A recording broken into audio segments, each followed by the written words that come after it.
Shabbat Shalom. I just want to welcome everyone to the Sabbath Day conference call. This is Barbara, and I'm serving as your host today, and also Ann is here as your co-host.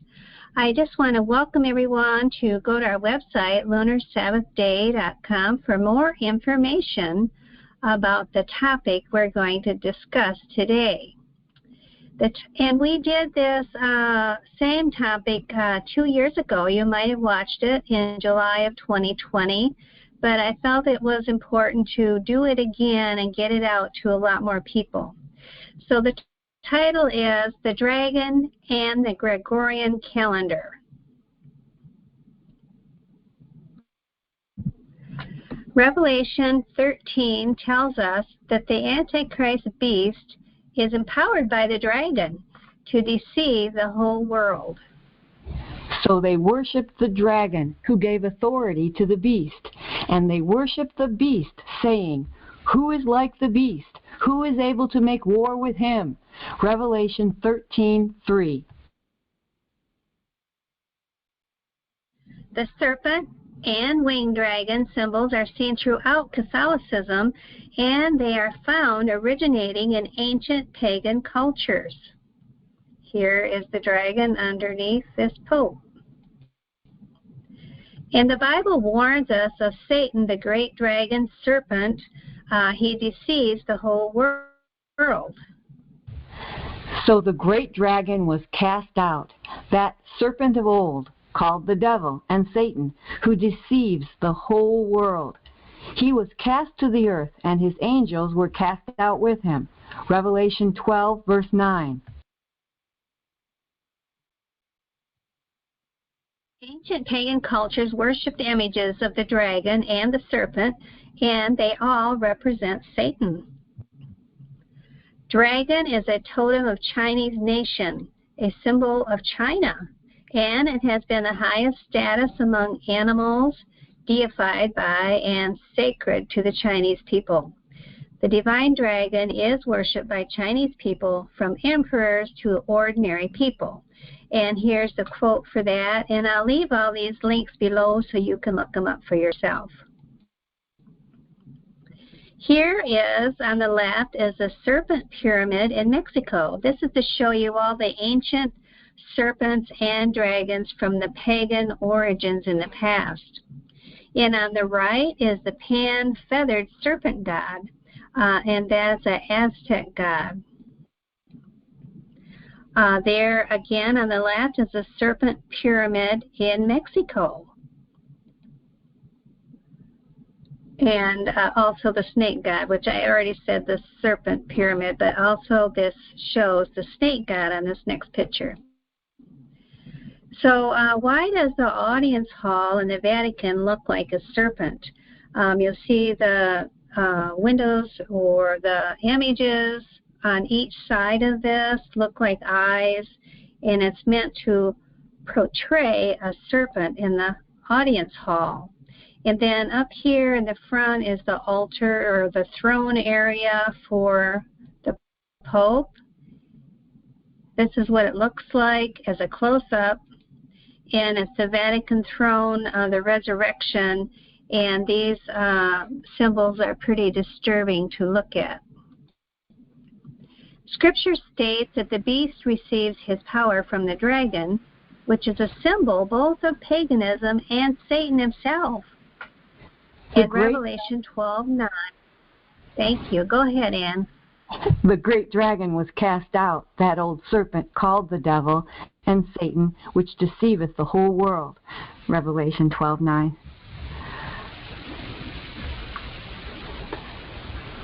The winged dragon was a symbol of Rome, and Catholicism has made it its own symbol. And you'll see here a dragon on the marble wall in the Vatican.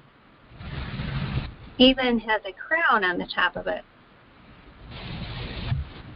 Ask yourself, why does the Catholic Church use images of the dragon which represent Satan? Well, Babylon used the dragon too. The Babylonian dragon of the god Marduk at the gate of Ishtar is here on the left. And Marduk was the patron god of Babylon and the Babylonian king of the Babylonian gods. Then the Vatican openly admits it embraces Babylon and pagan creeds. Here is a quote. It is interesting to note how often our church has availed herself of practices which were in common use among pagans. Thus, it is true, in a certain sense, that some Catholic rites and ceremonies are a reproduction of those of pagan creeds. From the Externals of the Catholic Church. Thank you. And I'll leave that link below too. So the Vatican embraces pagan creeds and they admit it. Here's another quote I'll read from the Story of Catholicism, page 37. It has often been charged that Catholicism is overlaid with many pagan incrustations. Catholicism is ready to accept that accusation and even to make it her boast. The great god Pan is not really dead. He is baptized. So remember that feathered serpent god Pan was an Aztec god, and this quote says it is still in the Catholic Church and he is baptized. And that would mean he's baptized to be able to use as a religious symbol instead of a pagan symbol. So the dragon and the calendar, that's our title. In 538 AD, Rome became the seat of the papacy. The authority of the Pope is derived from the decree of the dragon power, and to a great degree, Roman Catholicism received its power from paganism. And that was a quote too. So by adopting and accepting pagan practices into the Church, Catholicism gained in power and popularity, extending her reach literally around the world. In no other area is this seen more clearly than in the modern calendar, devised for and named after Pope Gregory XIII. The entire world is united in the use of this counterfeit calendar with its counterfeit days of worship. And I'll explain all about that.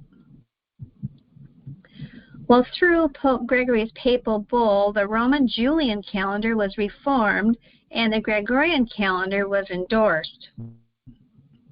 And Julius Caesar had changed the calendar. In the mid-1st century BC, Julius Caesar invited Sojournes, an Alexandrian astronomer, to advise him about the reform of the calendar. And Sojournes decided that the only practical step was to abandon the lunar calendar altogether. Months must be arranged on a seasonal basis and a tropical solar year used, as in the Egyptian calendar. So that is from the Encyclopedia Britannica. So the new Julian calendar ignored new moon days and instituted a calendar that was solar only, with the days of the week designated by the letters A through H. And each week had 8 days. And you might want to remember, 46 BC, this Julian calendar would have been around at the time of Yeshua when he was here on earth. And he did not keep the Roman calendar, he kept the calendar of Israel. So back to the Gregorian calendar. The Roman Gregorian calendar that is in place today is a modification of the Julian calendar. And in October 1582, it was corrected by many days and promoted by Pope Gregory XIII. The Gregorian calendar skips several days to get the calendar back in sync with astronomical events like the vernal equinox or the winter solstice. A number of days were dropped. And those vernal equinox, winter solstice are kept by paganism and by Catholic Church. The papal bull issued by Pope Gregory XIII in 1582 decreed that 10 days be dropped when switching to the Gregorian calendar. However, The later the switch occurred, the more days had to be admitted, and it took more than 300 years for all the countries to change from the Julian calendar.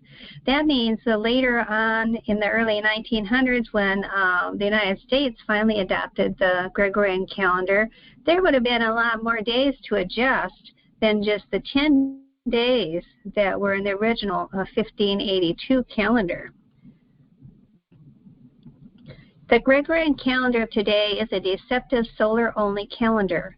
Although the weeks are 7 days long, it is nowhere near the true calendar. The Creator's calendar in Scripture is always calculated by the sun, moon, and stars.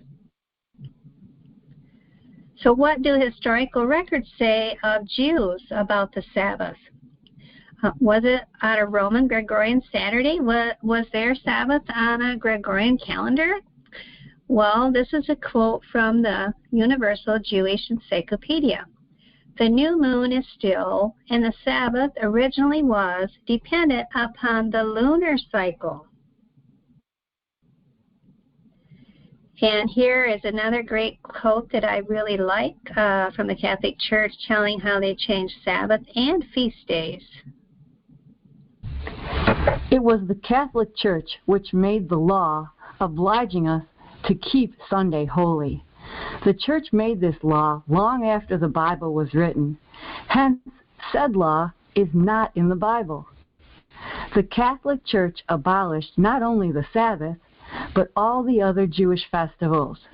From T. Enright, Bishop of St. Alphonsus Church, St. Louis, Missouri.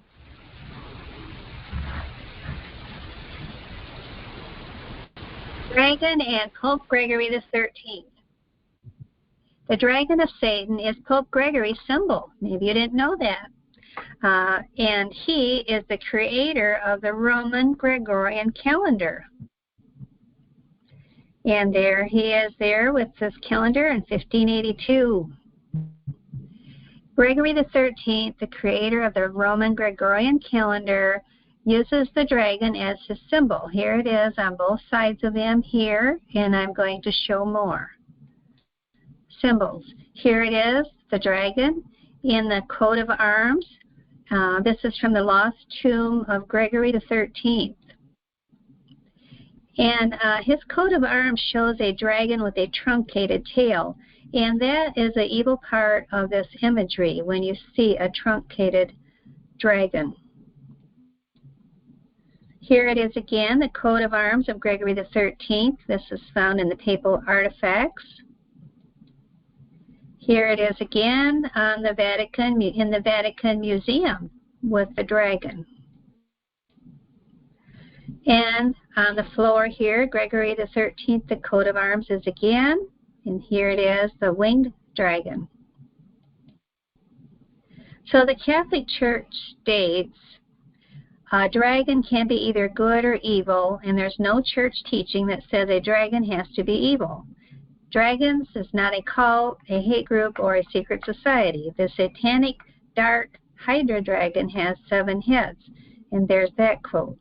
And this is a picture of a 7-headed dragon on a Catholic window with a picture of Mary.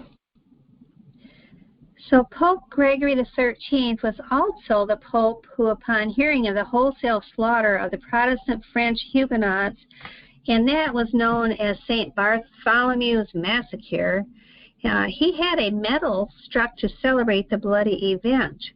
And the reverse side of the medal, which shown above, depicts an angel with a cross in his hand, and then a sword murdering the Huguenot heretics. So he was not about Christians. So, okay, go ahead, Ann. And it was given unto him to make war with the saints, and to overcome them. And power was given him over all kindreds and tongues and nations. Revelation 13:7.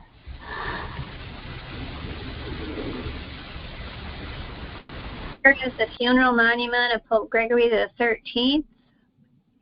And this in Latin says, I know his works and his faith.